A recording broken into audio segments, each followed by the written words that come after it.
Oke, saya. Oke. Nah, kebetulan untuk minggu ini dan minggu depan masih akan melanjutkan seperti yang sebelum UTS. Kalau nggak salah sebelum UTS itu 2 kali pertemuan praktisi mengajar, benar ya, dengan Pak Chandra ya? Nah, nanti minggu ini dan minggu depan juga akan masih mau melanjutkan dari praktisi, ya sharing dari praktisi di bidang pemasaran. Nah, kebetulan hari ini kita kedatangan tamu praktisi yang pertama, yaitu Miss Raden Safira. Selamat pagi, Miss Raden Safira. Selamat pagi Bu Kartika, selamat pagi teman-teman. Nah, kebetulan kalau Miss Raden Safira ini saya akrabnya memanggil dengan sebutan Safdes karena kebetulan Safdes ini alumni dari S1 Maranatha juga dan memang sudah banyak sekali pengalaman-pengalaman dari Safdes ini khususnya di bidang public speaking, training dan development serta Safdes ini mempunyai berbagai achievement nih, salah satunya kolaborasi proyek dengan World Bank. Nah, pada kesempatan ini, Miss Safdes akan memberikan sharing pada kita mengenai bagaimana menciptakan, membangun, serta menjaga dari sebuah personal branding. Nah, kalau yang kita tahu, branding ini kan tidak hanya diciptakan, diberikan, atau dibangun untuk produk atau jasa secara fisik ya, namun sebagai individu kita dapat membentuk dan membuat branding untuk diri kita. Nah, supaya tidak berlama-lama lagi, saya akan langsung serahkan waktu dan layar pada Miss Safdes. Jika nanti misalnya ketika Miss Safdes menyampaikan sharingnya atau setelah Miss Safdes menyampaikan sharingnya, ibu-ibu dapat, misalnya ibu-ibu ada pertanyaan bisa langsung bertanya pada Miss Safdes. Silakan Miss Safdes. Baik, terima kasih Bu Kartika. Izin share screen dulu.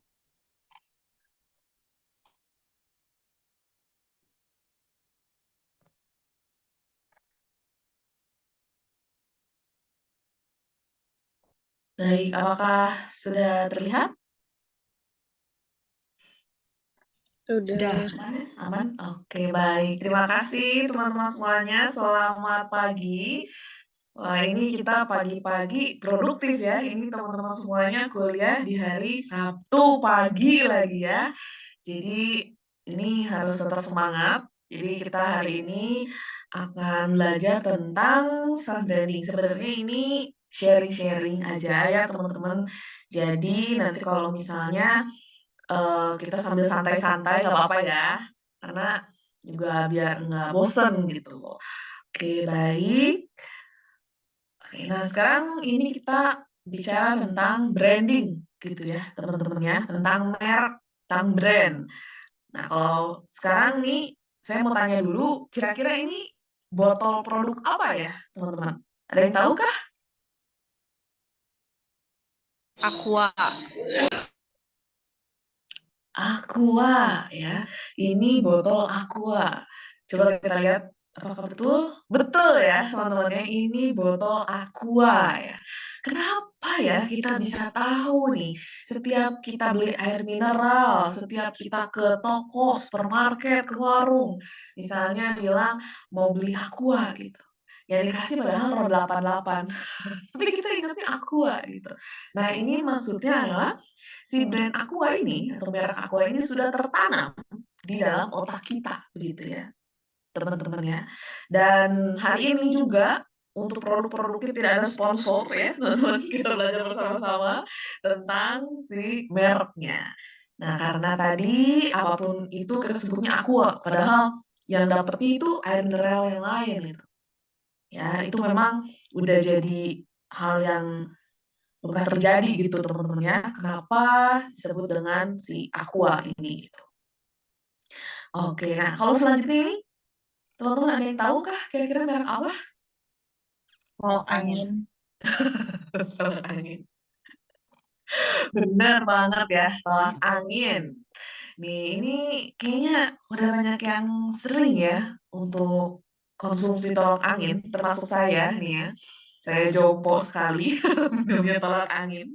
Apapun kayak nggak enak badan, flu, minumnya tolak angin gitu.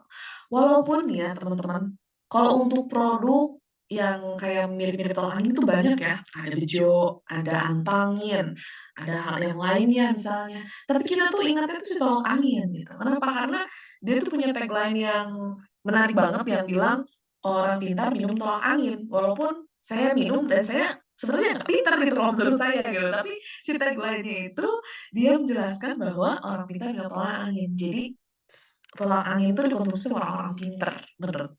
Bertolak angin itu. Kenapa? Karena itu membuat branding produk mereka bahwa produk mereka tuh eksklusif dikonsumsi hanya untuk orang-orang pintar gitu. Padahal nggak semua orang pintar menurut dia, tapi kalau menurut tolak angin tuh semua pasti pintar gitu ya.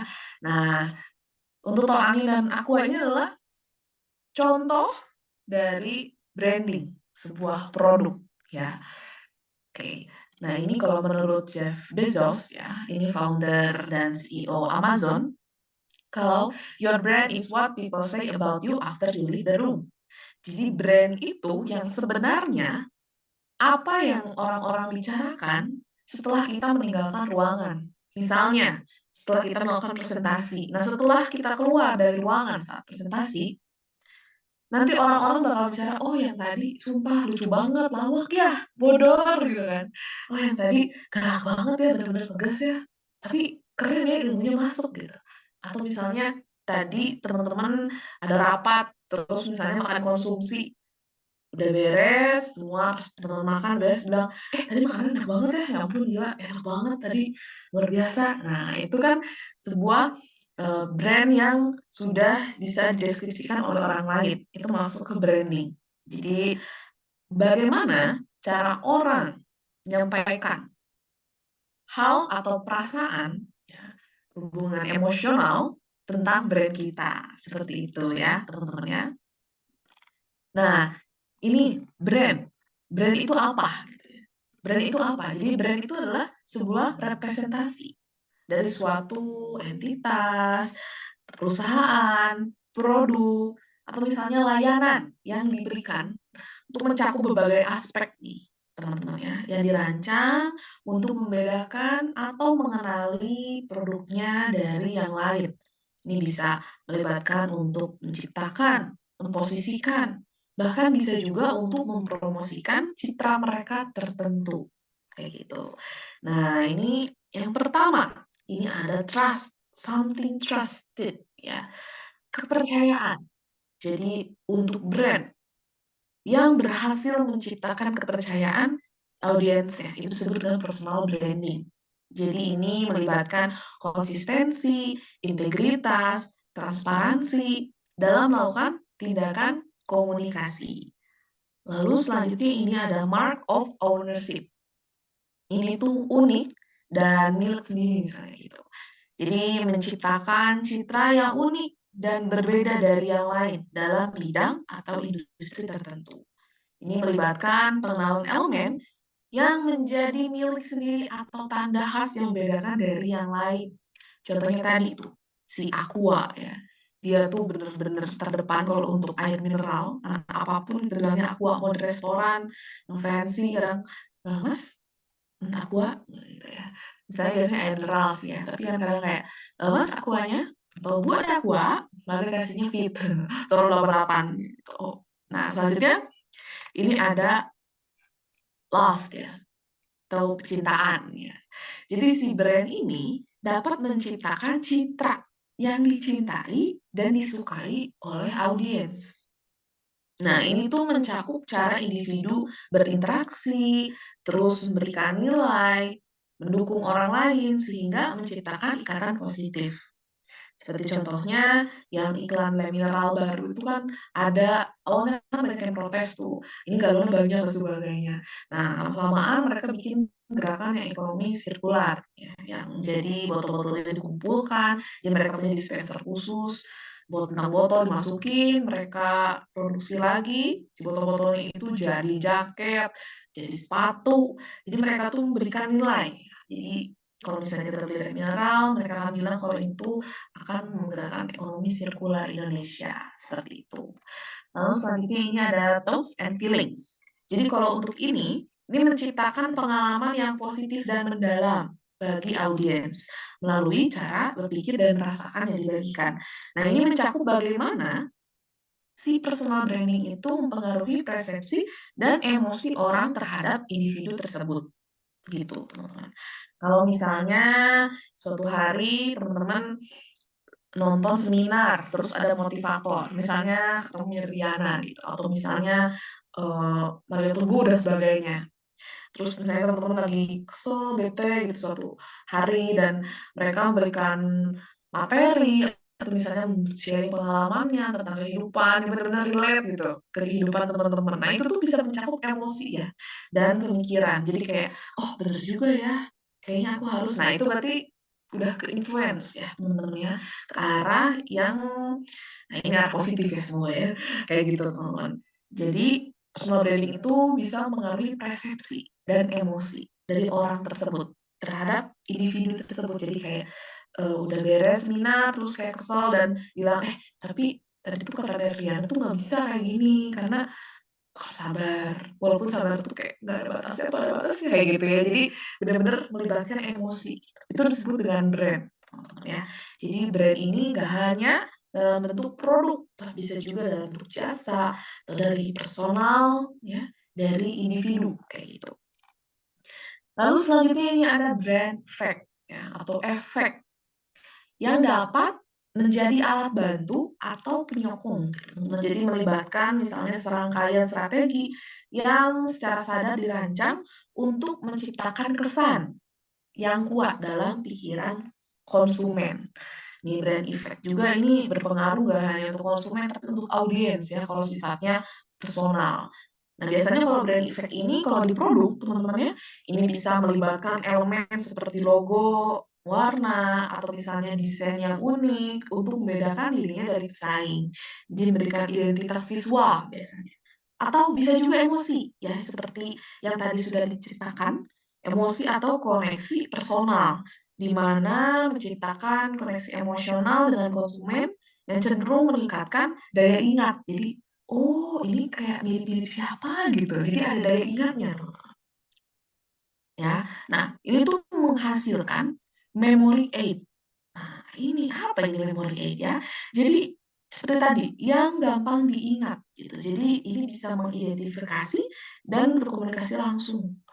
Misalnya, ini kok lihat wajah orang misalnya, "Ih, kok mirip sama Jeffrey Nicole ya?" Padahal bukan teman-teman ya, bukan, tapi kok mirip ya dari gayanya, dari cara ngomongnya gitu. Nah, itu berarti udah masuk ke memory aid. Seperti nih, kita kasih contoh, ada Steve Jobs ya.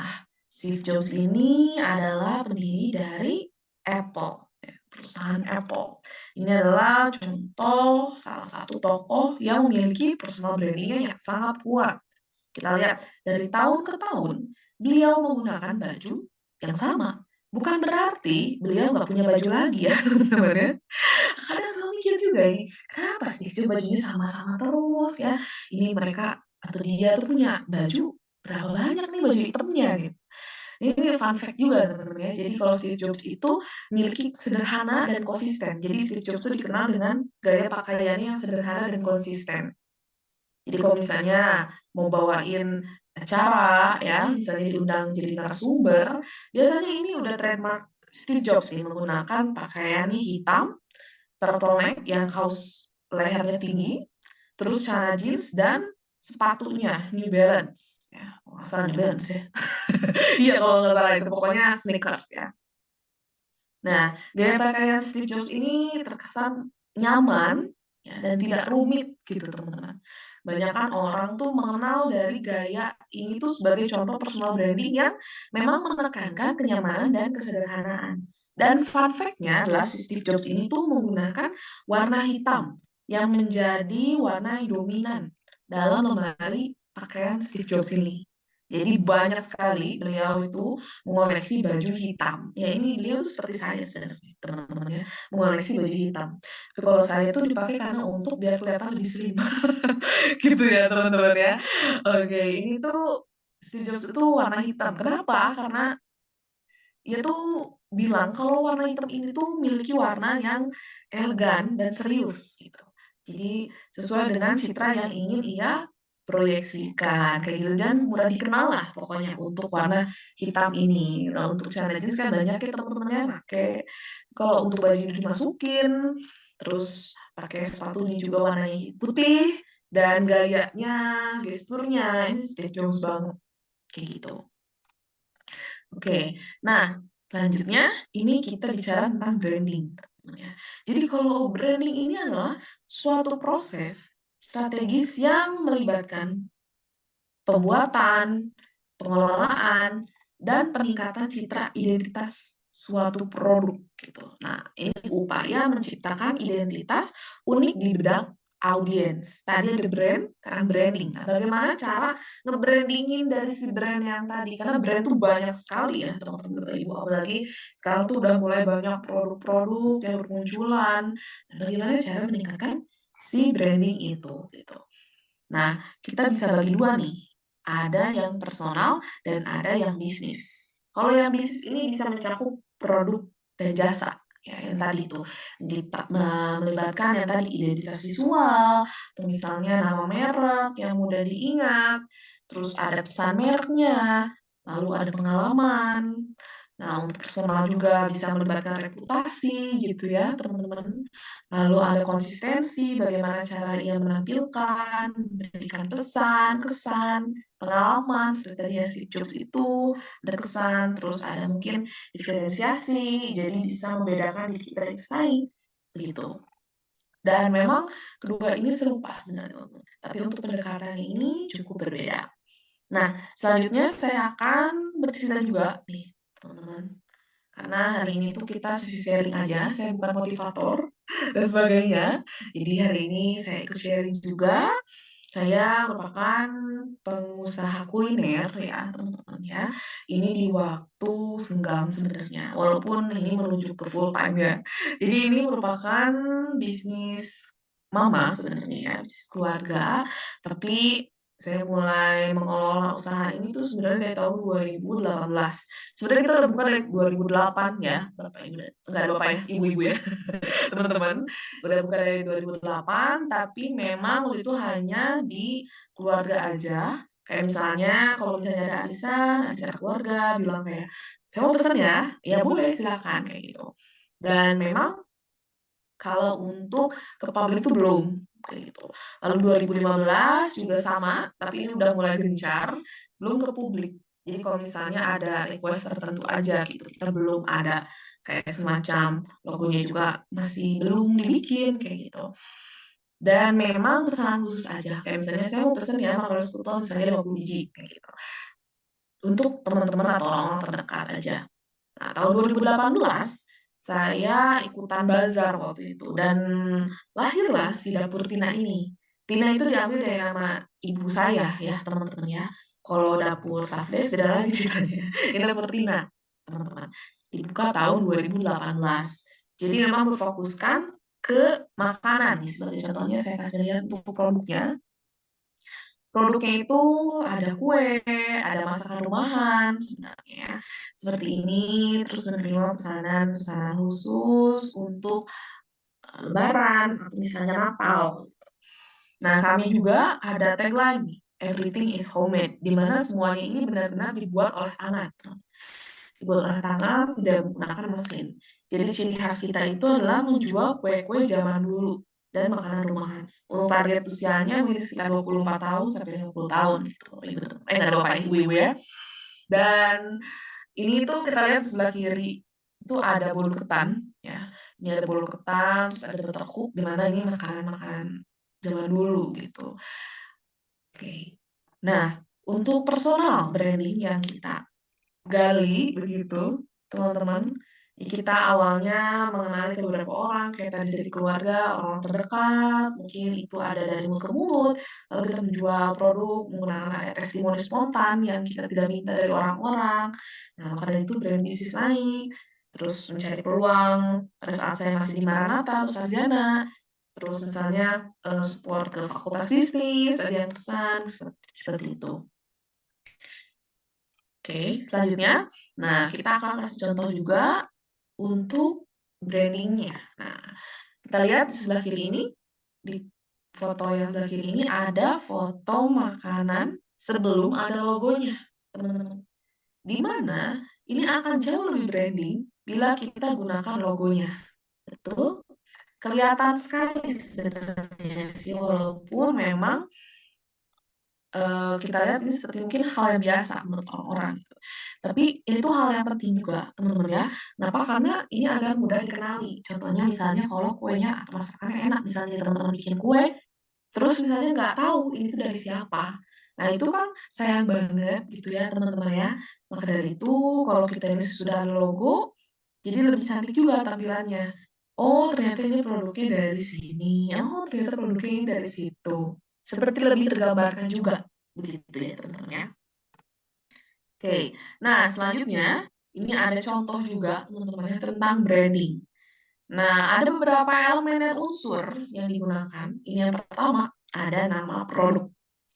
Kita lihat juga di sini ada Apple iPhone, ya. Di mana Apple itu merupakan perusahaan yang meningkatkan inovasi dan kualitas. Tetapi untuk si iPhone, ini masuk ke produk khusus dalam kategori smartphone. Jadi kan Apple tuh banyak banget produknya, mulai dari tablet, dari MacBook, dari iWatch misalnya. Tapi untuk HP ini disebut dengan iPhone, ada juga iPad, ya kan, MacBook gitu. Lalu selanjutnya ada logo, Bapak Ibu. Nggak ada Bapak, tetap Bapak Ibu ya, ini kebiasaan soalnya. Teman-teman ya. Ini logonya ini ada Nike, swoosh ya. Ini logo simbol swoosh yang checklist itu sederhana, mudah diingat banget ya, teman-teman ya. Karena menjadi suatu identifikasi visual yang kuat untuk merek Nike. Kayak gitu. Selanjutnya ini ada tagline. Kalau tagline dari McDonald biasanya I'm loving it. Nah, ini udah sering banget, biasanya suka ada di iklan-iklan, teman-teman ya. Oke, selanjutnya ini ada juga desain kemasan. Ini contohnya produk Coca-Cola. Kenapa? Karena desain si Coca-Cola ini punya botol yang khas. Dia tuh ditulisnya juga warna merah, tulisannya warna putih. Itu udah branding banget kok si Coca-Cola. Mau bentuknya dipotong logonya atau misalnya agak ngeblur-ngeblur, kita pasti akan tahu kalau ini tuh adalah Coca-Cola gitu. Jadi ikonik banget untuk menciptakan citra merek yang kuat. Walaupun udah ada merek yang versi kayak semacam kaleng gitu, tapi tetap aja kita tahu kalau itu si Coca-Cola gitu, teman-teman ya. Selanjutnya ini ada kualitas produk, di mana ini contohnya adalah Rolex ya, jam tangan mahal ya, ini premium dan high class. Jadi merek ini terindikasi karena kualitas dan presisi tinggi dalam pembuatan jam tangan yang mewah ya, mewah saya sebutnya karena memang betul high class kayak gitu. Ini contoh kualitas produk. Dan si Rolex ini tuh dia nggak takut gitu memberikan harga yang misalnya luar biasa mahal gitu contohnya. Kenapa? Karena mereka tahu target pasar mereka itu dia yang sultan. Jadi nggak ada ya kaum menang mending kayak gitu, nggak ada gitu. Dan mereka dengan pedenya ya kuat aja kayak tadi si iPhone. Mau iPhone-nya semahal apapun atau misalnya speknya beda dikit sama iPhone sebelumnya, versinya misalnya. Tapi tetap aja orang akan membeli produk iPhone seperti itu. Lalu selanjutnya ini dalam harga nih, misalnya mobil Mercedes-Benz ya. Harga yang tinggi untuk kendaraan mewah menciptakan persepsi kelas dan eksklusivitas. Jadi ini eksklusif gitu untuk harga. Nggak apa-apa misalnya si Mercy mahal, nggak apa-apa. Yang penting dia kualitasnya emang bagus gitu. Dengan harganya segitu worth it. Contohnya seperti itu. Ya, teman-teman. Ini selanjutnya ada posisi pasar. Jadi posisi pasar ini contohnya Indomie. Wah, ini Indomie ini jadi market leader mie instan di Indonesia. Dengan tagline, Indomie seleraku. Waduh ya, ini udah biasa banget. Ini pagi-pagi enak ya teman-teman makan Indomie kuah ya. Jadi memang si Indomie itu, mau kita makan mie apapun, kadang masih di benak tuh Indomie ya, mirip sama tadi yang Aqua itu. Contohnya beli mie, ternyata misalnya di pasar itu sebenarnya Sarimi atau sebagainya, tetap kita ingatnya si Indomie gitu. Nggak ngerti kenapa, tapi dia udah masuk ke market leader kita dan ada di benak untuk bagian mie instan Indonesia. Oke, selanjutnya ini ada pengalaman pengguna. Pengalaman pengguna ini contohnya Gojek. Nah, ini si Gojek ini dapat mempermudah pemesanan ojek dan mengirim barang melalui aplikasi. Jadi dia menjual pengalaman pengguna. Makanya kalau kita suka naik Gojek, teman-teman suka bilang, "Ditunggu bintang 5-nya ya, Neng, ditunggu bintang 5-nya ya, Teh, ya, Bu, ya, Pak, ya, Teh." Ya kan? Sering banget dibilang gitu karena mereka menjual pengalaman pengguna juga. Drivernya baik, gitu. Atau misalnya dia bilang drivernya ugal-ugalan, ya ampun, gitu kan. Ini ngebut banget kayak MotoGP Valentino Rossi misalnya gitu kan. Nah, itu berarti masuk ke pengalaman pengguna. Dan sama nih, si Gojek juga, ojol ini, kalau kita misalnya pesannya pakai Grab dan sebagainya, kadang kita salah sebut si Gojek aja gitu. Banyak ya teman-teman ya untuk kurir sekarang itu banyak sekali. Tapi kadang kayak, "Gojek? Iya," malah ngeiyain padahal sih bukan di koper gitu. Tapi mereka tuh berpikir dan udah ada di benak kalau misalnya si Gojek ini merupakan perusahaan yang tadi, ojek online gitu kan, dia udah ada di benak konsumen, seperti yang tadi sudah dijelaskan. Nah, yang terakhir, ini ada endorsement atau brand ambassador. Misalnya untuk meningkatkan si personal branding perusahaan tersebut atau produk tersebut ini menggunakan endorsement atau brand ambassador. Seperti contohnya di foto ini adalah Anggun ya, yang nyanyi banyak-banyak ilusi gitu, teman-teman. Jadi ini PNI Indonesia itu menggunakan brand ambassador Anggun menjadi duta sampo. Maka dari itu kan suka banyak ya yang bilang, "Aku jadi duta sampo lain, hahaha," gitu kan. Itu bisa jadi bercandaan kan, mau bentuknya duta, misalnya duta Maranatha atau misalnya duta Pancasila, duta apa, kadang selalu bilang ini, "Duta apa? Duta sampo," sudah bilang kayak gitu kan. Berarti itu mereka tuh udah masuk ke otaknya gitu ya, udah mengikat si brand-nya itu. Jadi benar-benar paham betul, oh ternyata si brand ini tuh adalah ini nih, yang anggun itu. Jadi anggun udah pasti dia masuk ke kategori yang tadi, si Pantene itu. Dan ada ciri khas juga nih teman-teman ya, dan ada beberapa requirement kalau kita mencari brand ambassador yang sesuai dengan produk yang ditawarkan. Kalau kita misalnya produksi sampo, ya bisnis sampo, tapi brand ambassador kita maaf nih ya, botak misalnya, teman-teman ya. Aduh itu kan jadi bingung ya kita, maksudnya, oh nggak ada yang bisa kita jual gitu dari itu. Karena kita kan, memfokuskan untuk mempromosikan iklannya itu ke yang, rambutnya tebal ya, contohnya seperti, si Pantene gitu. Oke. Nah, selanjutnya ini ada sharing ya, teman-teman ya. Saya mau sharing sekilas, oke. Jadi hari ini kita judulnya sharing-sharing. Di sini ada foto di kelas ya, sebelah kanan dan ada foto bolu ketan di sebelah kiri, teman-teman. Dan saya mau cerita sekilas aja karena waktu itu saya kan, kuliah tuh sekitar 2017, teman-teman ya. Bulan Oktober 2017 tuh saya jadi asisten dosen, di mana itu baru banget saya masuk ke Maranatha, mungkin baru sekitar 2 sampai 3 bulan gitu. Jadi waktu itu saya ikut lamar-lamar aja gitu, jadi asisten dosen dan itu keterima ya, teman-teman ya. Jadi saya sampai lulus jadi asisten dosen waktu itu untuk fakultas ekonomi ya, gitu, menjadi fakultas bisnis. Nah, di tahun 2018 ini saya kan meluncurkan produk yang Daputina itu udah go public. Di mana kan fakultas bisnis suka ada acara kadang gitu. Mencoba bagaimana cara menjual si produknya gitu. Saya sambil kerja asisten, sambil kuliah, sambil jualan ya. Nah, waktu awal tuh branding tuh si bolu ketan hitam ini karena udah jarang banget. Jadi waktu itu memang, mama tuh bikin bolu ketan tuh tahun 2000 berapa ya, lama banget sih, 2005-an kayaknya ya. Waktu itu karena, suka ya butuh yang empuk-empuk, waktu itu bulu yang empuk-empuk gitu. Dan kita tuh menjual si bolu ketan hitam ini ke kampus, di mana bolu ketan itu banyak yang beli itu untuk orang-orang tua kebanyakan, karena nggak terlalu manis, sudah gitu empuk ya. Nah, lucu sekali ya teman-teman ya, waktu itu karena masih belum pada tahu nama saya siapa, konsumsi fakultas waktu itu sudah diberikan, saya dapat label. Dosen-dosen tuh bilangnya siketan, teman-teman. Jadi ada dosen yang nggak hafal sama saya tuh nyebutnya siketan. Waktu itu ketemu dan bilang kayak, sini sini sini, ketan ya ketan?"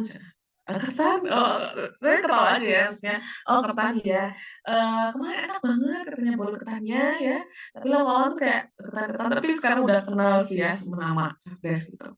Tapi lucu aja dan sampai waktu itu kita aku iseng gitu teman-temannya untuk cek di get contact.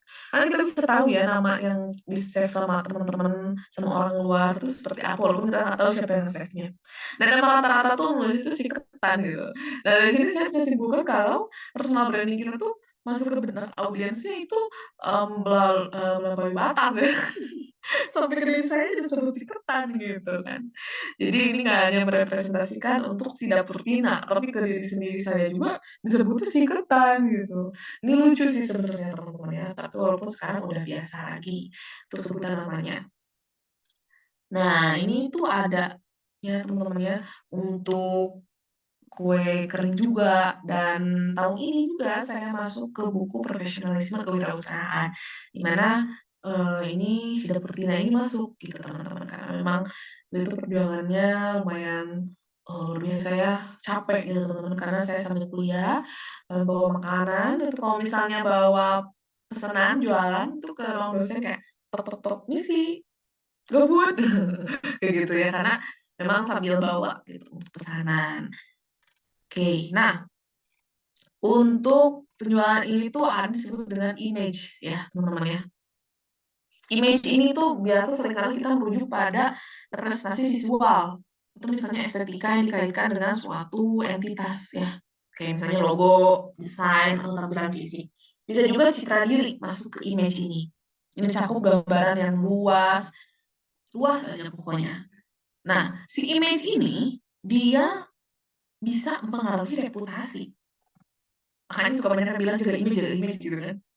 Ini dapat ke si reputasi gitu. Kenapa? Karena si reputasi ini cenderung bersifat lebih objektif aja dan berhubungan dengan pemahaman umum tentang suatu kualitas, atau misalnya keandalan dari si produk atau jasa dan keberlanjutannya. Dan si reputasi ini tuh sering dibentuk tuh kayak sejarah kinerjanya, tindakan, dan perilaku nyata dari suatu entitas. Nah, pokoknya gitu. Pokoknya si reputasi. Dan juga dia bisa ada di benak konsumen dan wah ini reputasi si perusahaan itu bagus. Nggak hanya perusahaan, universitas juga masuk. Ya teman-teman ya, reputasi si universitas ini keren juga nih ya. Bisa ada aspek dari kejujuran, integritas, tanggung jawab sosial, dan keandalan. Sebagai contoh nih teman-teman, ada yang hafalkah ini logo apa teman-teman?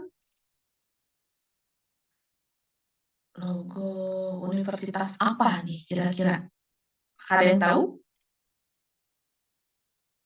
Maranatha. Maranatha. Iya ya, Maranatha. Dengan ciri khasnya yang warna biru-biru ya. Yang betul ya, ini Maranatha.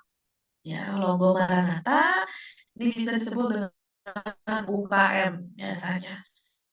Satu ada brand yang kita tawarkan dari bentuk nilai-nilai. Ada integrity, care, dan excellence. Ya. Bagaimana cara membangun seorang memiliki integritas yang tinggi, peduli terhadap sesama, dan excellence. Ini bisa dari sikap, dari wawasan, dari tindakan, atau misalnya dari apapun itu. Oke, nah selanjutnya kita sebut biasanya dengan Universitas Kristen Maranatha. Tapi orang-orang itu nyebutnya UKM itu dari luar Maranatha nih ya teman-teman ya, bukan Universitas Kristen Maranatha, bukan, tapi Universitas Kayamol katanya. Universitas Kayamol itu seperti apa? Kita kan punya ada supermarket ya, di M-Store di bawah, terus kita punya food court, ada rumah sakit gigi dan mulut, terus ada GSG, ada auditorium. Yuk kita lihat dulu yuk seperti apa.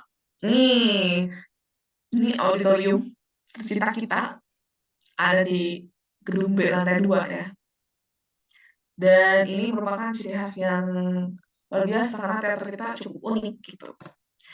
Nah teman-teman ya, waktu bulan Januari tahun ini, kita akan kedatangan tamu dari Pak Menteri ya, Pak Menteri Pak Bahlil Lahadalia sama Bang Mawar Sirait. Di mana waktu itu saya jadi MC-nya ya teman-teman. Waktu itu ketemu Pak Bahlil dan Pak Bahlil bilang, teman-teman kalau podium ya, podium yang kita miliki di Maranatha itu hal atau bentuk yang unik gitu. Kenapa? Mereka tuh bilang kalau si podium yang kita punya itu tuh sangat menggambarkan suatu universitas atau reputasi yang menarik. Bahkan Pak Bahlil bilang kalau nanti bakal ada misalnya calon menteri atau orang-orang pejabat tinggi dari Maranatha. Kayak gitu. Maksudnya kan udah ada tapi akan terlahir kembali karena si podium ini gitu. Ini unik sih dia bilang karena ini udah mirip-mirip sama yang ada di pemerintahan gitu untuk podiumnya. Walaupun awalnya kita ngelihat podium ini kayak biasa aja gitu sebenarnya. Tapi itu merupakan good compliment ya dari Pak Menteri terkait dengan podium yang kita miliki di auditorium. Termasuk ada pejabat lain kan kayak Ahok, waktu itu Manata, terus juga sempat Pak Erick Thohir, Pak Ganjar, dan beliau semua tuh melihat Manata kayak wow gitu kan, dan dari auditoriumnya sangat bersih, kayak gitu. Nah selain itu kita lihat gedungnya, ini ada gedung, wah ini ada SGM, ada gedung B, terus ada gedung Maranatha, ini kan masuk ke branding yang menarik banget. Kalau orang-orang lewat tuh kayak wow gitu, kayak wah enaknya ini kuliah di Maranatha, ini keliling-kelilingnya makanan semua nih, ada McD, ada KFC, Oakben katanya gitu kan, kopi kenangan, apapun itu gacoan ya, dekat-dekat Maranatha kayak gitu. Nah kita lihat juga untuk si food court-nya nih. Wah ini food court-nya menarik sekali ya, banyak banget jajanannya dari ujung ke ujung, di mana ini masuk ke bagian branding dari universitas juga ya. Kita, menekankan misalnya dari sisi kebersihan, atau dari sisi misalnya, quality gitu kan. Jadi untuk ini tuh sebenarnya ya teman-temannya waktu masuk Maranatha nih, saya ini agak lucu juga, saya masuk Maranatha tuh awalnya karena food court juga nih teman-teman ya. Karena food court-nya misalnya ini masuk kan dulu saya sekolah negeri gitu teman-teman, terus masuk ke Maranatha. Pas masuk kayak, wow banyak banget nih gitu kan makanan pilihannya. Udah mau kuliah di sini aja. Itu salah satu faktor branding gitu teman-teman ya. Kurang lebih untuk contoh-contoh ruangan atau branding dari Maranatha. Maka dari itu kita bisa lihat di sini ada lingkaran yang beririsan tentang what you do and say and what atau how people feel. Udah gitu ada your brand di tengahnya. Jadi yang dimaksud dengan what do you say and do gitu, what you do and say. Jadi bagaimana kita fokus menyajikan atau misalnya memberikan kesan, bagaimana cara kita mendeskripsikan, merepresentasikan si produk atau jasa atau diri kita gitu. Contohnya, kalau misalnya teman-teman menjanjikan kopi nih, misalnya ada bisnis kopi dengan kualitas yang tinggi. Nah, mereka tuh ada misalnya memberikan informasi kepada audiensnya kalau mereka tuh bekerja sama dengan petani-petani kopi. Misalnya yang berkelanjutan dan adil gitu contohnya. Nah, si produk kopi ini tuh mereka bukan hanya sekedar minuman tapi juga bisa ngasih pengalaman bagi pelanggan. Misalnya aromanya wangi sekali, ciri khasnya. Terus juga bisa membantu petani-petani. Nah, itu ada brand yang bisa diberikan nilainya. Dan how people feel. Bagaimana orang merasakannya. Jadi mereka merasakan kehangatan, kenikmatan, atau misalnya tadi yang kopi, bagaimana cara mereka menikmati si kopi itu dari si coffee shop itu. Bisa jadi, aduh gila enak banget ini, misalnya gulanya pas, puas lah pokoknya pelayanan di sini, ada tingkat servisnya. Itu bagaimana mereka merasakannya, gitu ya. Itu masih mirip-mirip sama si yang personal gitu, untuk branding personal. Jadi kalau untuk personal branding-nya dari diri sendiri gitu ya, bukan produk dan layanan, lingkaran yang beririsan ini tuh bisa dikenal atau berkualitas tinggi dan berkelanjutan gitu teman-teman, lalu memberikan pengalaman yang positif. Bisa juga membangun interaksi dengan audiens gitu. Memang awalnya cukup sulit untuk membangun si brand atau merek yang kita miliki gitu teman-teman. Dan memang kayak contohnya tadi Indomie itu ada di market leader, pasti itu waktu awal tuh membangun memang tidak semudah itu Ferguson gitu. Dan juga Aqua mungkin dia yang pertama atau misalnya gampang diingat karena namanya atau karena dulu kan suka ada iklan-iklan Aqua kayak gitu. Nih selanjutnya saya mau tanya juga, nih teman-teman ada yang tahu kah ini logo apa? KFC. KFC ya. Kita langsung hafal karena ada Colonel Sanders-nya ya. Betul sekali, ini Kentucky Fried Chicken. Di KFC ini jaringan restoran cepat saji asal Amerika. Teman-teman pasti tahu dong ya. Amerika Serikat yang berkantor pusat di Louisville, Kentucky. Jadi memang spesialisasi dengan menjual ayam goreng. Namanya juga chicken ya teman-teman ya. Bukan beef. Kentucky Fried Beef kan enggak ya. Kayak gitu, fried chicken. Jadi menjual ayam goreng menjadi bahan utamanya. Kita hafal karena Colonel Sanders ya, yang ada di situ. Walaupun memang bapak-bapak, tapi nggak apa-apa gitu. Nggak hanya yang harus misalnya yang muda-muda, yang tampan, yang Korea-Korea itu enggak, tapi semua brand dia bisa menciri khaskan gitu. Pendiri KFC-nya dan masih sampai sekarang.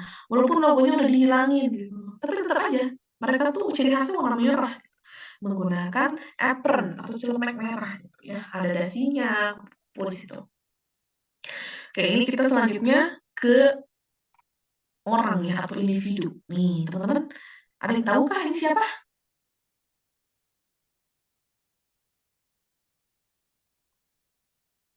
Oke, ada yang tahu ini siapa? Atau Jerome Pauline. Oke, Jerome Pauline ya. Ya, betul Jerome Pauline. Karena waktu itu juga saya pernah isi ini nggak tahu Jerome Pauline itu siapa gitu. Makanya tadi saya nanya dulu, teman-teman tahukah Jerome Pauline? Jadi ini Jerome Pauline sejabat. Ya. Buat teman-teman yang belum tahu, ini seorang YouTuber, atau misalnya kita bilang selebriti internet, selebgram, pengusaha juga, terus bangsa Indonesia. Nih buat teman-teman yang tahu juga tuh ada Menanti ya. Produknya itu bagian dari Jerome Pauline juga sama kakaknya. Kakaknya tuh adik ya, lupa. Kakaknya.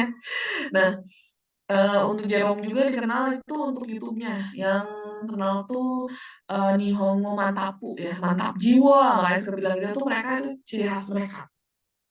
Jadi memberikan kehidupan pribadinya sebagai mahasiswa Indonesia di Jepang. Jadi dulu kuliah di Jepang, terus bagi-bagi info beasiswa, pendidikan, ya, untuk yang mau melanjutkan studinya di Jepang. Dan uniknya, Jerome Pauline itu dari yang lain adalah beliau jago banget matematika. Waduh, matematikanya jago banget, teman-teman. Jadi kayak misalnya kalau kita berbahas juga sama Jerome mah bisa dibikin rumus gitu. Itu lucu banget sih kayak misalnya ada barang yang miring, dia bisa hitung kayak kemiringan suatu barang tersebut gitu. Dimana itu kan hal yang sangat unik dan gak semua orang bisa gitu. Masuk saya gak suka matematika gitu. Contohnya kayak gitu ya, tapi Jerome tuh luar biasa kayak gitu. Itu masuk ke bagian personal branding. Nah, ini yang terakhir saya mau tanya. Nah, ini kira-kira ada yang tahu nggak ini siapa? Aldi Taher. Bener ya, ini Aldi Taher ya. Kalau untuk saya sih biar inget sama Aldi Taher tuh kemarin dia nyanyi lagu Coldplay ya. Look of the stars, itu lucu banget ya kayak lucu aja gitu ngakak. Dan itu personal branding beliau ya. Tuh Aldi Taher, seorang aktor, pelawak ya. Terus juga penyanyi, penulis lagu. Kemarin nyanyi lagu Viva ya teman-teman, dipakai dong ya sama Viva Official. So, itu ada politikus juga. Dan memang ini unik banget ya Aldi Taher ini. Dan kita kadang suka pengen ketawa gitu kalau lihat. Karena memang sifatnya yang mencolok dan berbeda dari yang lain itu kelihatan signifikan ya si Aldi Taher ini. Nah, maka dari itu bisa kita lihat nih, di sini tuh ada berbagai macam faktor nih, ada strength, value, purpose, sama patience. Nah, kalau kita lihat nih, untuk strength atau kekuatan, jadi dia tuh menekankan atau misalnya identifikasi pemasaran kekuatan individu, ya, kekuatan individunya itu apa.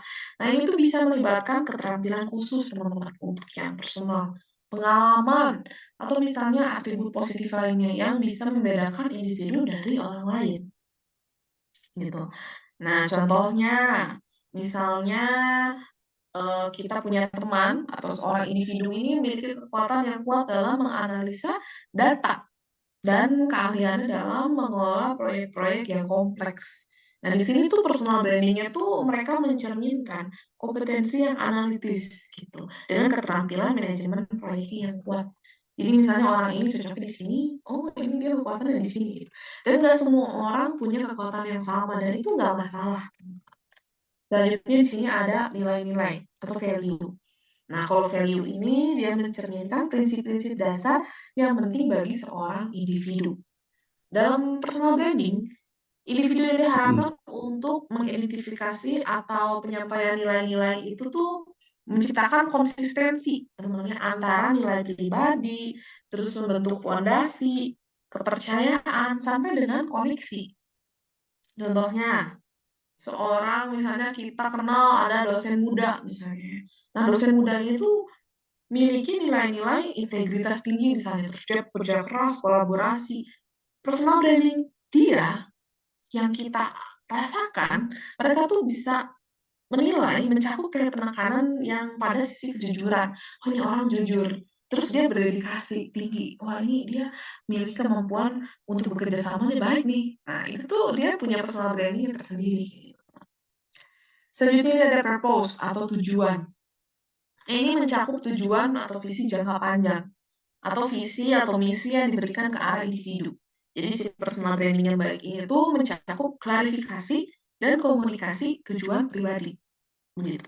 Nah, dia bisa menyampaikan motivasi dan arah karir seseorang, terus bisa menciptakan daya tarik bagi mereka yang memiliki nilai atau tujuan yang serupa. Contohnya nih ya, kita punya teman lagi nih, tapi dia memiliki tujuan untuk mempromosikan kesadaran lingkungan melalui pekerjaan mereka, gitu. Kayak misalnya dia kerjanya go green, kayak gitu. Nah, jadi si personal branding yang mereka tawarkan itu tuh mencakup komitmen terhadap tanggung jawab sosial dan berkelanjutan. Karena dia misalnya tadi fokusnya ke lingkungan, kayak gitu. Lalu selanjutnya ada patience. Nah, ini patience ini tuh adalah ketertarikan Bapak Ibu ya, nggak ada Bapak ya, Ibu, yang kuat terhadap aktivitas atau topik tertentu. Contohnya nih, personal branding yang sukses misalnya dia menonjolkan passion-passion yang memang dimilikinya, ya. Contohnya dia tuh suka main sama anak-anak atau dia tuh suka banget belajar tentang anak kecil atau anak-anak. Nah, di sini berarti dia punya passion dalam mendukung pendidikan anak-anak. Dan si personal branding yang dicerminkan itu memiliki keterlibatan aktif dalam organisasi yang fokus dalam pendidikan anak-anak dan kemajuan masyarakat. Contohnya passion seperti itu. Atau misalnya ada lagi passion-nya di bidang keuangan. Nah, ini jago nih bagian keuangan, gitu kan, bikin laporan keuangan. Itu masuk passion. Dan passion orang-orang itu berbeda satu sama lain. It's okay ya. Oke, selanjutnya ini saya mau sharing lagi. Jadi hari ini tuh emang ceritanya sharing ya, temen-temen ya. Oke, ini saya izin sharing. Jadi suatu hari nih sekitar 2 tahun yang lalu saya menulis di suatu platform. Nah ini tuh platformnya cukup unik ya teman-teman ya. Ini tuh di Quora. Nah, waktu itu saya coba untuk bercerita. Ternyata cerita saya viral, teman-teman. Ini tuh di luar perkiraan sebenarnya, karena saya awalnya cuma kayak jawab-jawab pertanyaan, iseng aja, dan ternyata viral. Untuk cerita viralnya adalah, awal mula saya melakukan atau fondasi awal karir saya, teman-teman.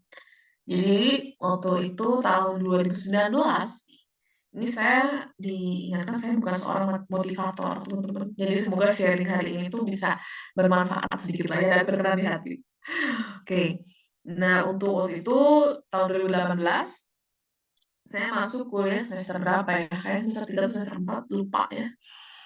Nah, pada saat itu saya masuk di salah satu mata kuliah komunikasi bisnis, di mana kelas internasional, MGZ ya, anak kelas Z. Kelas nasional kenapa? Karena ada pertukaran pelajar dari Jepang di kelas saya. Jadi ada sekitar 3 orang dari Jepang. Kita menggunakan bahasa Inggris untuk kelasnya. Di kelas komunikasi bisnis itu, suatu hari dosen saya bilang kalau ada lomba public speaking di universitas yang harus kita ikuti. Awalnya kan saya kayak, "Oh, nggak mau ah," gitu kan. Si lomba ini terdiri dari berbagai babak. Salah satunya yang pertama ini adalah mengumpulkan video, begitu. Dan kita disuruh bikin video, katanya ini untuk nilai UAS. Ya saya mau nggak mau ngumpulin ya teman-temannya, ini untuk nilai UAS, saya kumpulin si videonya, karena kita di kelas internasional jadi kita pakai bahasa Inggris. Terus udah gitu, pas udah ngumpulin video, di suatu hari itu kita dalam waktu seminggu tuh ada kegiatan expo, bazar gitu teman-teman, acara Maranatha Entrepreneurship Day. Nah, di acara ini tuh ada banyak stand, banyak bazar, kita jual produk banyak sekali di situ, dan saya merupakan ketua dari kelompok yang bazar, salah satu ya, booth-nya. Jadi kita jual kayak semacam dimsum gitu, saya tuh lagi beres-beres pagi-pagi, dan ini di luar nalar banget ya kegiatannya. Waktu itu teman-teman saya belum datang, belum terlalu banyak yang datang anggota, jadi saya beres-beres, siapin produk yang mau dijual. Temen saya pada lari, nyamperin, dan bilang, "Sabdes kamu dicari tadi sama dosen-dosen." "Dicari apa?" Gitu kan. "Cari, kamu disuruh ke atas," katanya, "ke auditorium." "Ah, ngapain?" Gitu kan. Terus ternyata bener, manajemen Maranatha nge-notice saya gitu. Di HP saya cek, "Apaan ini?" Gitu kan. Ternyata saya disuruh naik ke auditorium, teman-teman. Saya lupa kalau saya kemarin tuh ikut lomba public speaking, ternyata saya masuk 10 besar kemarin. Saya kayak, "Hah? Maksudnya gimana nih kalau di auditorium? Katanya mau diaduin lagi katanya di panggung." Diaduin gimana sih, cuma pakai baju batik, karena waktu itu kan kita, dress code-nya baju batik teman-teman, dan bener-bener nggak ada persiapan, saya nggak bawa blazer, saya nggak bawa kemeja dan pokoknya bener-bener nggak siap lah, saya mikirnya hanya untuk si produk yang saya jual gitu. Saya tuh nggak mau saya sembunyi di bawah meja, karena banyak banget yang nyariin, karena tinggal saya yang belum naik. Saya sembunyi di bawah meja, terus sempet kayak nangis karena dipaksa, tapi kayak, "Nggak usah dipaksa deh." Saya mikir, ini ada 2 alternatif yang bisa saya lakukan. Kalau misalnya saya naik ke panggung atas, gimana kalau misalnya saya malu-maluin karena saya belum ada persiapan. Tapi kalau misalnya saya naik ke atas, nilai UAS saya aman, gitu kan. Dan yang kedua, saya nggak akan malu-maluin diri saya sendiri, tapi nanti saya akan ada bermasalah sama si dosen saya, kenapa saya nggak mau masuk dan makanya bakal ber-AB gitu kan. Saya nggak akan masuk, nilai UAS-nya nggak ada gitu kan. Dengan berat hati gitu, saya naik gitu, saya bener-bener naik, saya cuma bawa selembar kertas sama pulpen. Saya naik ke auditorium, pas saya lihat, waduh teman-teman saya udah bawa blazer, terus fakultas lain nggak ada ya, udah pakai jas yang cowok-cowok. Pokoknya bener-bener pada rapih gitu. Saya cuma bisa ngeliat dan, "Oh ini sampai sudah datang sudah datang." Saya ngeliat ternyata udah mulai naik-naik orang-orang, tapi masih di kategorinya yang berbeda. Pas masuk kategori saya, satu-satu naik, saya lihat, oh teman-teman kayak gini, dan yang bikin ngerinya lagi adalah kita disuruh naik ke atas panggung itu mendeskripsikan video yang sudah kita buat waktu di video yang dikumpulin itu. Kita bikin, disuruh jelasin, sedangkan penjelasan di video saya waktu itu adalah menggunakan bahasa Inggris, teman-teman. Nah, lalu udah jelasin pakai bahasa Inggris, saya disuruh naik kan, ya udah saya naik, itu bener-bener ngegetar, megang segala macam tuh masih ngegetar. Saya rasa tuh jantung saya ketinggalan di kursi, teman-teman. Nah, bener-bener ngegetar kayak ngomong juga, "Oke, good morning ladies and gentlemen," kayak deg-degan banget ya. Tapi saya nggak tahu gimana saya ternyata bisa maluinya, teman-teman. Jadi saya udah aja lah, saya yang saya ingat aja saya sebut, turun lagi aja, tuh lega banget ya, "Yeay beres," gitu kan, "Yeay," ya. Ternyata tidak semudah itu. Setelah saya duduk, itu ada informasi yang di layar, kasih jrek gitu di layar, di tabel, kalau nama saya tuh paling atas, kita masuk ke 5 besar. Oh my god, teman-teman, bisa bayangkan kan gimana perasaan saya waktu itu? Bener-bener panik banget ya, kayak nggak bisa ngedeskripsiin kayak kata-kata. Mana nomor satu, harus seneng sebenarnya ya, tapi banyak-banyak syukur harusnya. Tapi waktu itu di sikon saya tuh sangat tidak memungkinkan untuk senang, karena saya tuh kayak ngerasa tertekan banget. Ya masuk peringkat pertama yang satu, terus disuruh bikin topik, saya masih ingat banget tentang revolusi industri 4.0. Saya ngambil di bagian teknologi. Terus kita cuma dikasih waktu sekitar 30 sampai 1 jam gitu bikin naskah, terus naik lagi ke panggung. Dan yang naik ke panggung itu adalah saya yang pertama. Oh my God, beribu ya, nggak ada bapaknya, ibu ya. Luar biasa sekali pas saat itu dan saya ya udahlah saya kayak saya pokoknya saya harus bisanya itu dalam arti nggak apa-apa, nggak menang, yang penting saya udah nyoba gitu. Dan biar aman aja lah gitu, biar tenang. Maju, biasanya terbaik turun. Udah. Pengumuman menang, satu persatu juara 3 rekan saya, Hanes, she deserve it ya, karena rapi, pakai rok span, rapi aja pokoknya. Pas juara 2, pengumumannya adalah, "Selamat Raden Saudara Destiana," katanya. Naik atas panggung, hah? Apa? Itu bener-bener kayak dunia berhenti sekejap, itu bener-bener langsung kayak deg, apa ini maksudnya? Setelah dipanggilkan lagi, "Sudah sangka kamu naik ya?" "Iya, saya naik," terus kayak kaget, terus kayak, "Oh," kayak nge-blank banget. Terus bener-bener kayak, "Oh." Terus saya dapat hadiah itu gede sekali. Teman-teman yang tas merah itu saya juga sebenarnya kayaknya bisa masuk ke dalam, ya karena itu gede sekali. Saya sampai rumah saya bawa si, penghargaan sama hadiahnya, dan mama saya tuh kayak bingung, "Bu, katanya juara," kayak, "Oh, keren," karena nggak ada di awal nggak ada direncanakan, dan untuk juara satunya ada Ko Hendri dari Fakultas Psikologi, bagus banget sih beliau, keren. Dan saya nggak nyangka teman-temannya kalau pengalaman yang saya lakukan kemarin itu, misalnya saya nolak untuk naik ke atas panggung, itu pasti kejadiannya akan berbeda, tidak akan seperti sekarang, teman-teman. Nggak akan ketemu teman-teman hari ini, dan itu benar-benar akan berubah drastis. Karena setelah saya jadi, juara yang public speaking ini, saya jadi jurinya teman-teman untuk tahun depan. Wah, luar biasa ya, maksudnya saya jadi juri public speaking-nya di tahun depan. Dan saya yakin itu semua nggak akan terjadi kalau saya nggak berani naik ke panggung gitu, kalau misalnya saya nggak berani, saya nggak akan bisa gitu. Lalu waktu itu juga beres acara saya diomelin sama dosen dibilang, "Sudah dibilangin ya Safdes, nggak boleh ngeluh dulu," katanya. Karena di antara kita hampir semua orang di muka bumi ini tuh sebenarnya bisa, tapi mereka tuh punya ragu atau ragunya yang besar sehingga dia nggak berani untuk mencoba kayak gitu. Dan itu bener-bener nyes banget ya dari saya kayak, "Oh, kayaknya iya juga."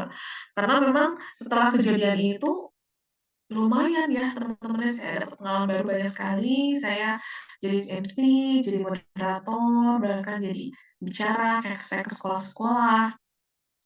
Jadi, pelatihan, waktu itu kita ikut, saya kerjasama dari beberapa organisasi internasional gitu, teman-teman. Waktu itu hanya karena si tadi tuh, lomba public speaking itu.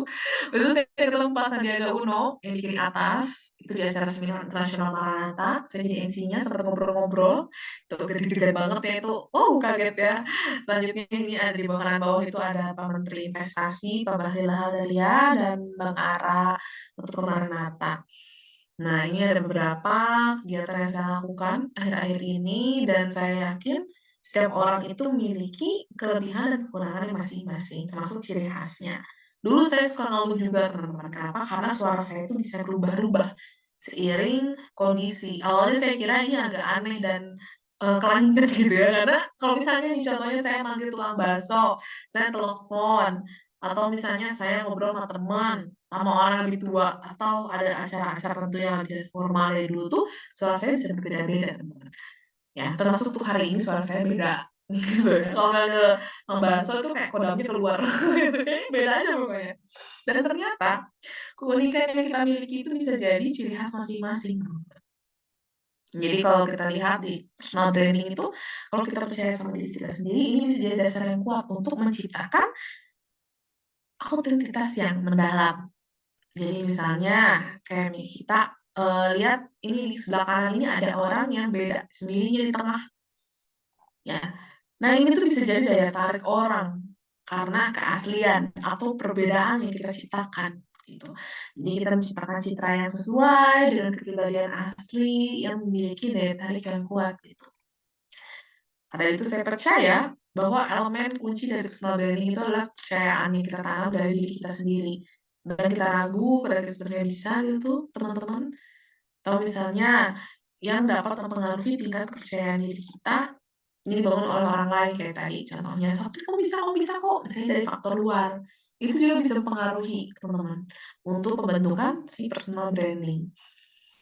Ya, seperti itu. Jadi bisa kita simpulkan juga ini the power of self brand untuk materi yang hari ini bisa diartikan sebagai kemampuan atau kekuatan yang dimiliki oleh individu untuk mengelola dan membangun merek pribadi sendiri.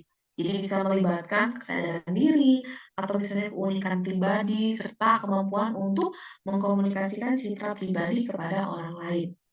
Tadi contohnya ada kesadaran diri atau misalnya individu yang memiliki the power of self brand. Kayak gitu. Nih, contohnya kemampuan kekuatan yang dimiliki oleh individu untuk mengelola merek pribadi sendiri. Ya, dimulai dari tadi ada kesadaran diri, terus udah gitu ada mengetahui kekuatan pribadinya, keunikan pribadinya. Jadi bisa dibilang ini adalah suatu kemampuan untuk mengkomunikasikan citra kita dan nilai pribadi kepada orang lain. Kayak gitu, teman-teman. Nih, sebagai contohnya lagi, kita juga memahami secara efektif dengan keunikan pribadi bahwa kita juga bisa berkomunikasi secara efektif gitu teman-teman ya. Kita bisa komunikasi secara efektif dengan menciptakan daya tarik dan membangun reputasi untuk positif dalam berbagai konteks. Ya, ini bisa masuk ke pribadi atau misalnya mau ke profesional. Ini masuk gitu ya, teman-teman ya. Dan ini bisa di-highlight juga bahwa hal terpenting dari hidup adalah apa yang kita miliki sendiri. Baik, saya akan tutup ya untuk hari ini sharing saya ditutup dengan gambar. Ini ada gambar tank ya. Ini ada gambar you untuk yang kosmet ya. Jadi thank you. Baik, terima kasih teman-teman semuanya. Terima kasih Bu Kartika. Saya kembalikan ke Bu Kartika. Terima kasih Safdes untuk sharing yang luar biasa ini. Untuk ibu-ibu, apakah ada yang ingin ditanyakan pada Safdes mungkin? Silakan, dipersilakan. Stop share dulu. Mungkin sambil menunggu, kira-kira apakah ada pertanyaan, nanti tolong di kolom chat saya sudah men-sharekan link evaluasi untuk praktisi mengajar hari ini, nanti bisa tolong diisikan. Kira-kira ada yang mau ditanyakan mungkin dari Safdes? Nah, mungkin sambil menunggu teman-teman yang lain nih bertanya, Safdes.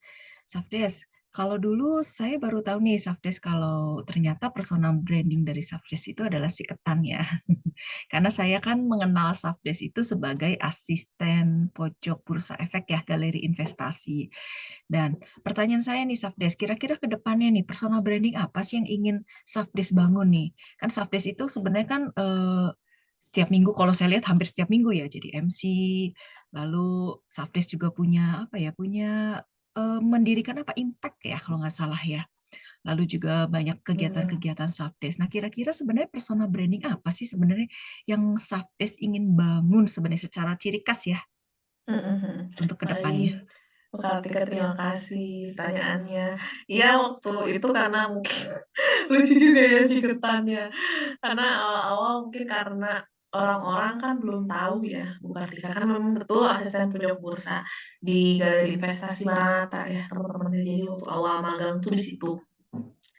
Nah, waktu itu sempat ketemu sama berbagai dosen kayak nggak tahu itu siapa dan cukup sulit namanya Safdes gitu, padahal namanya Safira sebenarnya. Agak lupa-lupa diingat. Terus waktu itu karena mungkin ada konsumsi ketan, jadi ngambilnya ketan kayak sini sini sini. Itu kemarin ketan itu ya itu nggak satu dua orang itu lucu sih sebenarnya jadi inget ya. Tapi sini-sini udah mulai hafal namanya. Dan betul untuk akhir-akhir ini cukup padat ya itu member. November ya. Dan terima kasih juga untuk kesempatan hari ini untuk Kartika bisa ikut sharing-sharing saya pada teman-teman. Nah, untuk personal branding yang ingin saya tekankan ke depannya gitu. Karena memang kan kalau untuk si bisnis keluarga ini kan dia punya citra sendiri gitu ya, punya brand sendiri. Sebenarnya kalau untuk personal branding yang ingin ditekankan itu adalah dari sisi saya tuh senang berbagi gitu, maksudnya kayak misalnya sharing pengalaman atau misalnya dari sisi public speaking, misalnya gitu. Kadang kalau misalnya ada acara yang mungkin pengen nggak terlalu serius atau ingin agak, rame atau lucu-lucu gitu, saya memberikan kayak kesempatan pada diri kayak, "Oh, kayaknya bisa nih kalau misalnya undang saya." Jadi kadang kalau saya upload ke, sosial media gitu atas pencapaian atau misalnya habis, ikut event dan segala macam itu tuh kadang kan ada juga yang ngira, "Oh, ini sombong," gitu kan. Enggak gitu ya, tapi itu saya itu jualan. Jalan gitu ya.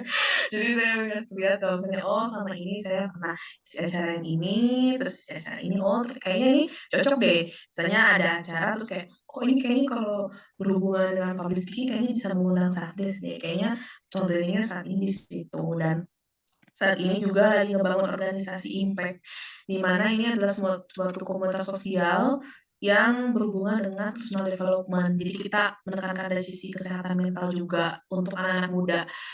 Gitu. Jadi kadang kalau misalnya ada yang pengen ada sharing terkait dengan personal development kayak gitu, feel free kayak gitu sih Bu Kartika kurang lebih.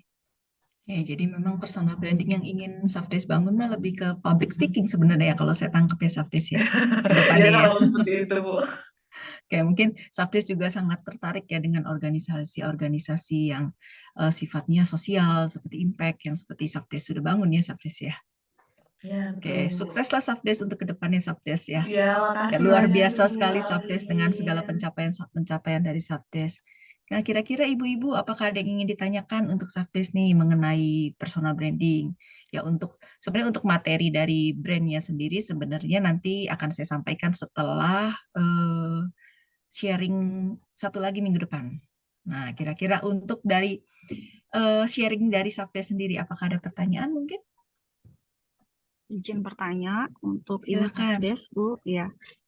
Kalau saya tangkap kan kadang mungkin personal branding itu apakah bisa berubah-ubah ya? Kadang kita awalnya pengen membrandingkan sebagai apa, terus seiring waktu terus berubah. Apakah itu sesuatu yang wajar? Karena saya mengalaminya seperti itu.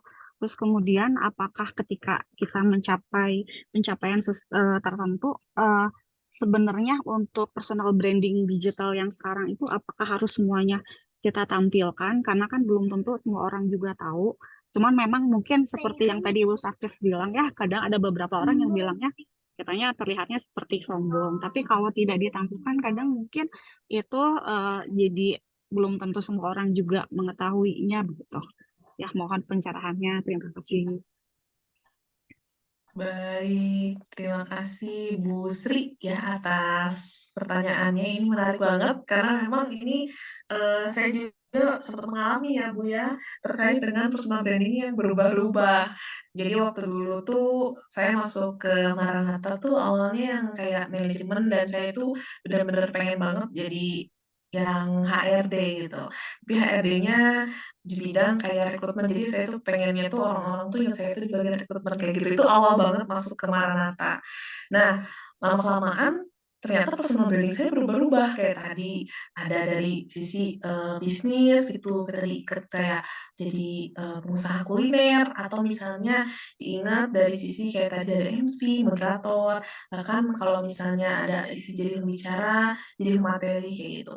Sampai suatu saat saya tahu di mana titik sebenarnya passion yang ingin saya, raih gitu, teman-teman. Kayak contohnya untuk saat ini, yang tadi HRD di bidang rekrutmen, saya ke sini-sini jadi, "Oh kayaknya ini poin saya bukan di sini deh ya, lama-kelamaan nilai yang ingin saya tawarkan." Ternyata saya lebih ke bagian training and development, di mana saya senang sekali untuk, melihat atau manajemen, knowledge gitu dari suatu organisasi atau misalnya ada suatu komunitas yang memang mau ngadain pelatihan gitu. Saya sekarang ke arah situ, jadi personal branding saya biasanya lebih ke public speaking-nya itu kadang jadi public speaker-nya atau misalnya bisa disebut ada juga, yang bilang saya jadi pemandu acara gitu, MC. Padahal memang belum sepro itu sebenarnya ya. Saya nggak terlalu menekankan MC-nya kayak kan ada banyak ya MC itu kayak MC Jawa Barat, misalnya MC Jabar Juara dan sebagainya, tapi saya nggak masuk komunitas itu karena memang untuk full time pekerja saya itu kan jadi hobi gitu teman-teman ya. Itu jadi part time saya dan saya gunakan untuk nilai-nilainya itu di tadi yang bagian sharing-sharing gitu, untuk training, untuk pelatihan kayak gitu. Dan beberapa akhir ini tuh untuk project-project-nya itu memang kebanyakan di bagian pelatihan, di mana sesuai dengan yang ingin, saya representasikan. Jadi kalau untuk personal branding yang berubah-ubah, itu adalah hal yang wajar sebenarnya, bahkan lebih bagus lagi gitu, kenapa? Karena jadi lebih luas gitu, Bu Sri, kayak misalnya Bu Sri terkenal misalnya karena public speaking-nya bagus sekali, terus ada orang yang mengenal Bu Sri katanya tingkat analisis datanya bagus juga, itu kan jadi ada 2 personal branding yang berbeda gitu dan itu tuh nggak apa-apa, kayak gitu. Lalu untuk yang tadi dari sisi digital. Nah, untuk digital ini memang cukup sulit apalagi semenjak kita pandemi COVID-19 di mana teknologi itu semakin terdepan ya. Kemana-mana Microsoft Teams, kemana-mana Zoom gitu. Apalagi saya waktu itu juga sidang sama wisudanya online pakai Zoom, ya ampun sedih banget ya. Dan tapi nggak apa-apa karena setelah Covid ini kan kita jadi bisa tahu kalau ternyata tuh si digital ini tuh atau misalnya perkembangan teknologi itu benar-benar berpengaruh di kehidupan kita sehari-hari. Dan yang uniknya lagi adalah saya, terlibat di beberapa banyak pekerjaan itu karena online nih teman-teman. Jadi saya nggak pernah ketemu langsung sama orangnya gitu. Kenapa? Karena mereka melihat dari jejak digital. Jadi saya menggunakan LinkedIn gitu, teman-teman ya, untuk, upload biasanya saya isi di sini, misalnya aku misalnya, eee, pengalamannya nambah di sini gitu. Dan nggak tahu kenapa beberapa ini kemarin-kemarin baru aja juga dapat offer itu karena online, padahal belum pernah ketemu. Dan betul juga ya di medsos kadang juga suka bingung mau di-upload atau enggak gitu. Tapi kadang saya upload tuh karena memang, lagi kerjaannya seru dan nggak semua di-upload gitu ya teman-teman ya. Kadang lagi mood-mood-nya aja gitu, memang kalau lagi pengen jualan, sini misalnya jualan project atau apa. Dan betul sekali tadi suka banyak yang bilang ya, "Ini Ria nih, upload-upload mulu nih, sombong nih," gitu kan, "upload mulu nih." Padahal sebenarnya nggak gitu teman-teman ya, tapi karena memang, bakat gitu. Tapi kalau orang-orang bercandanya itu bakatnya bakat di kubutu gitu kalau orang Sunda bilangnya, padahal nggak gitu ya. Tapi sebenarnya emang bener kita emang mau jualan dan sebenarnya nggak apa-apa untuk upload-upload itu dan lama-kelamaan mereka juga paham, "Oh gini toh, oh gini toh." Karena beberapa teman saya juga banyak yang MC itu upload setiap ada kegiatan, bahkan mereka upload itu di feeds gitu, di reels, jadi bisa dilihat jangka panjang, nggak hanya di story aja, kayak gitu. Dan kalau ada yang ngomong, ya nggak apa-apa lah, Bu, diamin aja Bu, kita cari uang ya Bu ya, biarin aja gitu sih Bu. Terima kasih. Terima kasih Safdes. Ada lagi yang mau ditanyakan mungkin dari Safdes? Ibu, saya izin bertanya boleh Ibu? Silakan. Mbak Sabdes tadi kalau personal branding kita bisa berubah-ubah, apakah kita tidak akan merubah fokus kita? Misalnya contohnya gini, seperti kita personal brandingnya skincare dengan herbal, terus berubah lagi dengan skincare dengan teknologi yang lebih canggih. Kalau nanti kita berubah, gampang berubah, orang pun akan bingung untuk memilih dan membeli menurut saya.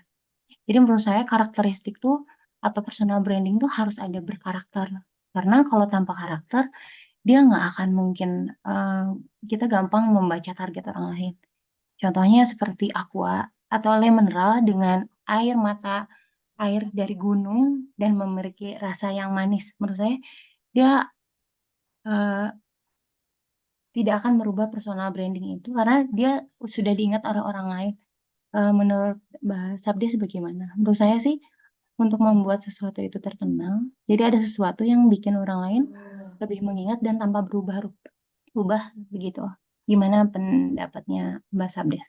Terus yang kedua, Mbak kan sering di public speaking gitu ya. Saat ini kami kan sedang mau melaksanakan ujian UP gitu, dan di sini tuh merasa tegang gitu.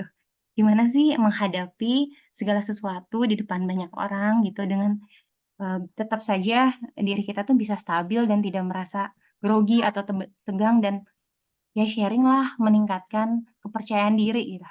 Ya, makasih ya. Oke, baik. Terima kasih Kak Citra untuk pertanyaannya, menarik banget. Betul ya, untuk yang personal branding sebenarnya bagaimana caranya kita biar fokus ke satu gitu. Nah, ingat. Tapi kalau misalnya kita lihat-lihat ada beberapa orang, kalau misalnya mahasiswa, anak muda yang memang masih mencari jati diri mereka gitu. Jadi ini bisa jadi karena pertumbuhan pribadi dan profesional. Misalnya memang betul, fokus ke personal branding itu kayak tadi contohnya Le Mineral, yang ada manis-manisnya kayak gitu. Jadi memang dia tuh punya nilai-nilai yang berbeda. Nah, seiring berjalannya waktu gitu, kadang memang kita, ngelihat, "Oh ini ternyata nih orang punya kemampuan yang lebih." Kayak contohnya dulu saya nggak ada di bidang public speaking tuh masih kayak, aduh agak malu-malu gitu ya. Dulu saya nggak tahu sebenarnya passion saya di mana, malah waktu masih mahasiswa kayak, "Ini tuh saya sebenarnya mau jadi apa sih?" Waktu masuk ke semester 1, semester 2 kayak, "Apakah saya salah masuk jurusan?" Kayak gitu. Nah, lama-kelamaan ternyata personal branding yang bisa saya, lalui itu tadi di sisi tadi yang public speaking itu. Karena waktu awalnya ngira, "Oh, apakah saya ini di sisi bisnis aja gitu ya?" Kadang masih agak bingung. Tapi ternyata setelah saya coba tekankan personal branding-nya itu dalam sisi public speaking, di sini tuh saya ada kepuasan tersendiri bila saya setelah, saya melakukan sesuatu gitu dan ini pun menyenangkan menurut diri saya sendiri. Jadi ini bisa saya sampaikan nilai-nilai yang tersampaikan pada saat saya melakukan branding itu. Lalu untuk yang tadi kenapa bisa berubah-ubah, mungkin mereka butuh penyesuaian personal branding-nya biar sampai ke titik fokus. Jadi mungkin betul juga di suatu hari atau misalnya di suatu momen seseorang belum bisa menemukan personal branding kayak tadi, "Aduh ini saya di mana?" Sampai ujungnya, "Oh kayaknya saya mau ditekan gini deh, saya mau jadi penulis aja deh," kayak gitu. Personal branding-nya misalnya jadi penulis, nulis buku, kayak gitu. Harus betul-betul difokuskan, memang iya, tapi memang kadang cukup sulit juga untuk mencari jati diri yang terbaik. Kita butuh suatu pondasi yang kuat, kayak tadi misalnya Indomie, apapun itu kan Indomie seleraku, jadi harus ada ciri khas yang benar-benar bikin ini tuh ada di benak orang, gitu. Nah, saya setuju juga untuk ini ada difokuskan, karena jadinya bercabang juga jadi pusing sebenarnya gitu teman-teman ya. Tapi kalau misalnya masih di tahap proses mencari jati diri, it's okay kayak gitu. Lalu selanjutnya ini yang public speaking. Ini agak menarik juga ya untuk pertanyaannya. Karena, bener-bener si public speaking ini tuh kadang nggak bisa ditebak gitu ya. Kayak misalnya suatu momen padahal kita nggak deg-degan gitu, tapi pada saat di tengah-tengah atau misalnya pas saat kita udah masuk ruangan, di atas panggung atau pas presentasi itu tiba-tiba nge-blank. Nah, nge-blank-nya itu nggak hanya kayak, "Bentar ini selamat siang, pagi atau malam?" Saya pernah itu ngucapin malah selamat malam padahal masih siang. Dan itu karena saya panik gitu, padahal padahal sebenarnya saya nggak panik, tapi itu, ada suatu yang di alam bawah sadar. Kadang juga kita lagi bicara, tapi tangan kita masih kayak deg-degan gini, padahal kita sebenarnya nggak tegang, kayak gitu. Nah, kemarin tuh saya pernah ikut kelas, kestabilan emosi ya, emosional. Jadi ada beberapa tips ini lumayan cukup ampuh yang saya lakukan biasanya ini, saya dikenal sama istilah triangle breathing ya. Jadi bernafas dengan pola segitiga gitu.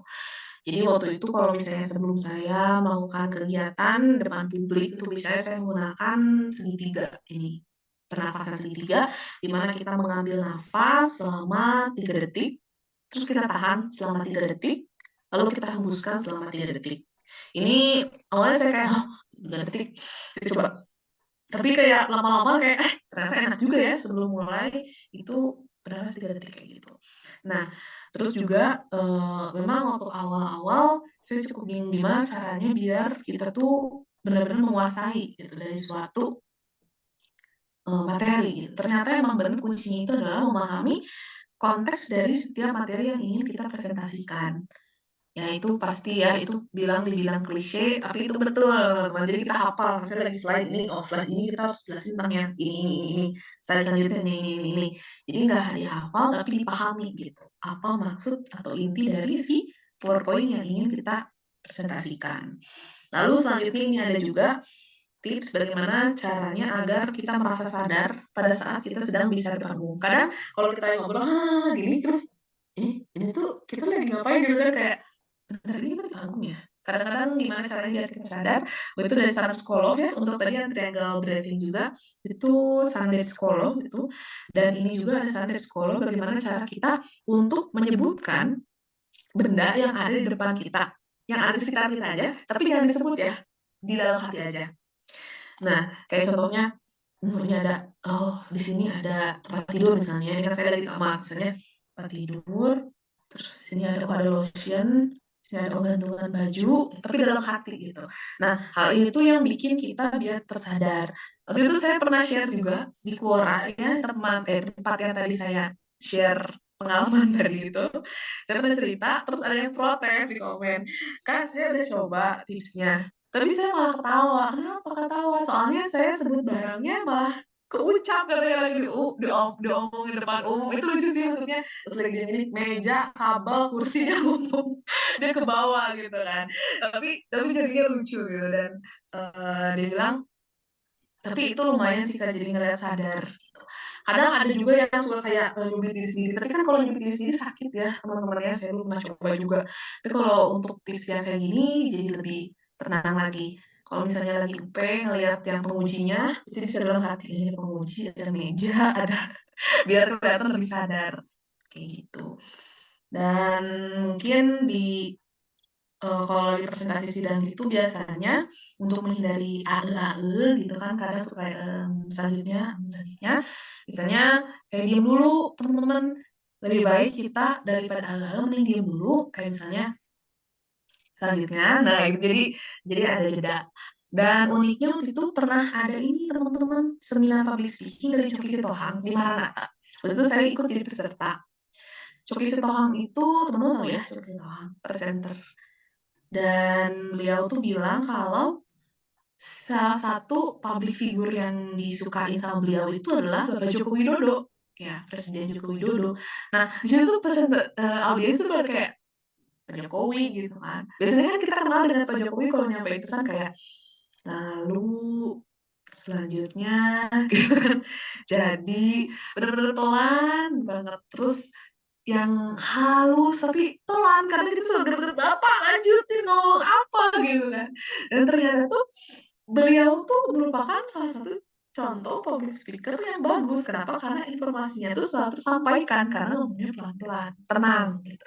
Saya kan awalnya kayak, "Oh Pak Coki suka sama Jokowi, oke." Nah nggak lama itu datang Kick Andy ke Maranatha waktu itu. Saya nonton juga jadi peserta yang Andi F. Noya ya. Terus dia bilang, "Salah satu public speaker favorit saya adalah Pak Joko Widodo." Hah, ini ada lagi gitu kan. Oh, ternyata tiap orang tuh punya ciri khas masing-masing cara nyampeinnya. Jadi saya coba waktu itu, suara saya kayak Eminem, Bapak Ibu ya, nggak ada Bapak ya, ibu-ibu ya. Kayak Eminem dulu, ngomongnya tuh cepet banget sampai kalau orang kayak, "Hah, apa?" Kayak gitu. Tapi saya coba untuk ngomong pelan-pelan, ternyata memang informasinya jadi lebih tersampaikan, termasuk dalam hal presentasi, kayak gitu. Kalau dari saya tipsnya sekian gitu Kak Citra, terima kasih. Terima kasih kembali. Sama-sama. Luar biasa. Luar biasa sekali Safdes masukan-masukannya. Pengalaman Safdes cukup banyak ya Safdes ya untuk menghadapi situasi-situasi public speaking ya. Kalau sidang sih jangankan Safdes kali ya, mungkin setara dosen juga kalau ketika melakukan sidang juga melewati Bener. sidang-sidang seperti saya sidang S2, S3, kegugupan mah pasti ada ya, tapi ya dalam hati ya kita juga harus berpikir bahwa penguji juga kan sedang melakukan tugasnya sebenarnya. Jadi ya kita pun sedang menyampaikan hal yang harus kita sampaikan, penguji juga sedang melakukan tugasnya. Jadi ya artinya kita dalam porsi masing-masing ya. Jadi ya mungkin itu sedikit sih bisa menurunkan kegugupan sebenarnya. Ya paling seperti itu. Kira-kira yang lain ada yang mau ditanyakan lagi? Masih ada yang ingin ditanyakan dari Safdes?